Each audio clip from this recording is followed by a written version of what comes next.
Rogelio Pateconci Bautista, reconocido artesano textil del municipio de Concla de Juancomatzi.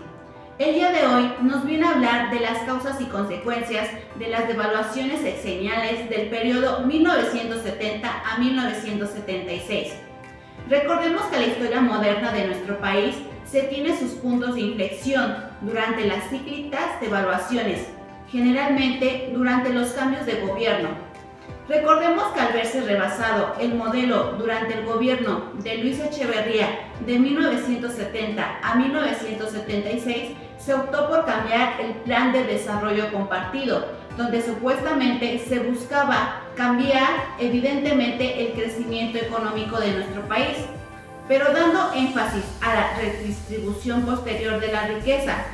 Sin embargo, este modelo no pudo ser implantado a plenitud debido que en el año 1976 se presentó una fuerte devaluación del 100% del valor de la moneda, es decir, que de 12.50 del dólar pasó a 23 pesos, que afectó el tipo de cambio y rompió con casi 22 años de estabilidad cambiaria. Y con este complejo panorama inició el mandato de José López Portillo. Buenas noches. Antes que nada agradezco la invitación realizada a este su espacio. Referente al tema de las devaluaciones del periodo 1970-1976, finalizó con una crisis económica seria. En septiembre de 1976 se abandonó el tipo de cambio nominal de 12.50 pesos por dólar y los desequilibrios de la balanza de pagos y de finanzas públicas alcanzaron niveles muy altos. A finales del sexenio se firmó un convenio con el Fondo Monetario Internacional en el que el gobierno mexicano aceptaba los términos de un programa de estabilización estricto. Así es, Rogelio. Y referente a lo antes mencionado, ¿cuáles fueron las consecuencias más visibles que afectó en la crisis en el entorno en México? En el aspecto de la inflación, aumentó el 20%, lo que golpeó a la clase media con el incremento de precios. Los salarios permanecieron estancados debido a la falta de empleo. En cuestión de inversión, disminuyó de manera significativa. Había incertidumbre en el ambiente empresarial, misma que prefirió buscar países más seguros para invertir.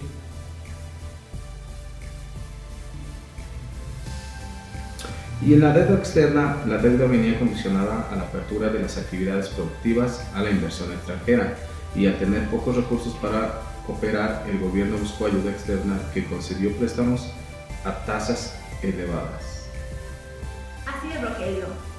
Recordemos que los años previos y posteriores a la crisis de 1976, el empleo, el valor de la moneda, la migración del campo a las ciudades y a los Estados Unidos de Norteamérica, el monto del salario y el costo de la canasta básica presentaron variaciones que van de perjuicio en la clase trabajadora.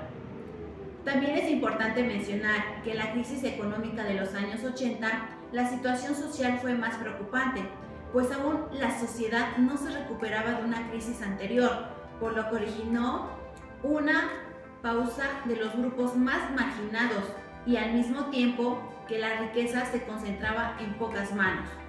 Esta situación desencadenó un aumento en los índices delictivos, por lo que a partir de este momento las autoridades comenzaron a plantear algunas situaciones que pausaran las crisis económicas como un factor criminológico. Dime, Rogelio, ¿cuál fue la información que se tuvo o que la tele, medios de comunicación dio a conocer a la población mexicana? En la crisis económica de los años 80, la situación social fue diferente y los mismos factores continuaban, teniendo variaciones en perjuicio de la clase media y trabajadora, generándose un rezago de los grupos más marginados y la riqueza se concentraba en pocas manos. La sociedad en este periodo sí resiente de la mala administración de los recursos públicos. Sus ingresos se ven disminuidos considerablemente por los bajos salarios y los costos elevados de los productos, que son de primera necesidad. El desempleo aumenta a cifras nunca antes vistas. El dólar alcanza la cotización más alta de los tiempos. Se generó más migración hacia Estados Unidos.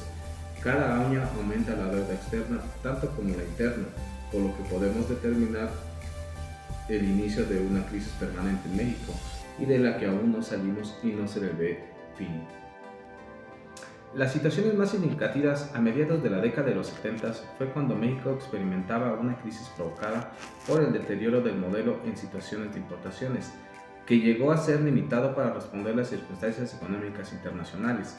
Para afrontar esta situación, el presidente Luis Echeverría aplicó reformas para afrontar los estragos de la crisis. Con ellas se pretendió la disminución del endeudamiento externo y la promoción de las exportaciones, principalmente manufactureras. Sin embargo, estas iniciativas no cambiaron el disgusto de los empresarios que ejercieron mayor presión sobre el gobierno. A medida que pasaba el tiempo, de esta manera comenzaron a sacar sus capitales del país, generando con ello que la intervención estatal se intensificara sobre la base de préstamos obtenidos en el extranjero, iniciando un gran endeudamiento con el exterior. La situación motivó, entre otras cosas, que el salario no sufriera incrementos en los últimos meses, generando declaraciones de huelga en las que se exigía principalmente el incremento salarial. Frente a estos movimientos, la clase empresarial mexicana señalaba que la huelga era factor que contraía la producción y que promovía la violencia, provocada por grupos sindicales que, llamándose independientes, pretendían provocar un cambio económico general. Gracias, Rogelio, por toda esta información, por compartirnos las causas y consecuencias de las devaluaciones sexeniales del periodo 1970 a 1976. Me despido, fue un gusto estar esta noche con todos ustedes. Muchas gracias por escucharnos. Hasta la próxima entrevista.